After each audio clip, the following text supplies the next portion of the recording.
ভালোবাসার মানুষের সঙ্গে দেখা করতে হাজার হাজার পথ পাড়ি দিয়েছেন বহু মানুষ। আর এবার ভালোবাসার সঙ্গিনীর খোঁজ পেতে 200 কিলোমিটার পাড়ি দিল সাইবেরিয়ান বাঘ। শুনতে অবাক লাগলেও বাস্তবে ঘটেছে এমনই ঘটনা।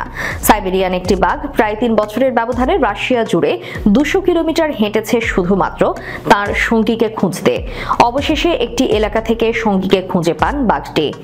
IAS officer Supriya Sahu Siberian বাঘের এই ভালোবাসার কাহিনী সোশ্যাল মিডিয়াতে শেয়ার করেছেন। তিনি সোশ্যাল মিডিয়ায় বাঘের মধ্যে প্রেম এবং প্রাক্তন সঙ্গীর সাথে দেখা করার জন্য বাঘের দীর্ঘ রাস্তা পাড়ি দেওয়ার বিষয়টি শেয়ার করেছিলেন।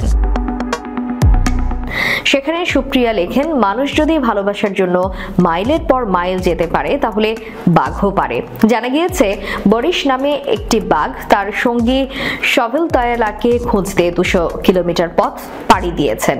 ইতিমধ্যেই বাঘের এই ভালোবাসার কাহিনী ভাইরাল হয়ে গিয়েছে সোশ্যাল মিডিয়ায়। উল্লেখ্য, সম্প্রতি সঙ্গীর খোঁজে 13,000 কিলোমিটার পাড়ি দিয়েছিল হাম্পব্যাক তিমি। সেই কলম্বিয়ার প্রশান্ত মহাসাগর থেকে ভারত মহাসাগর জাঞ্জিবারে চলে আসে হাম্পব্যাক তিমি। অবশেষে সেই তিমির সঙ্গীর খোঁজ পান। এই ঘটনার পর ফের সামনে এলো বাঘের ভালোবাসার কাহিনী।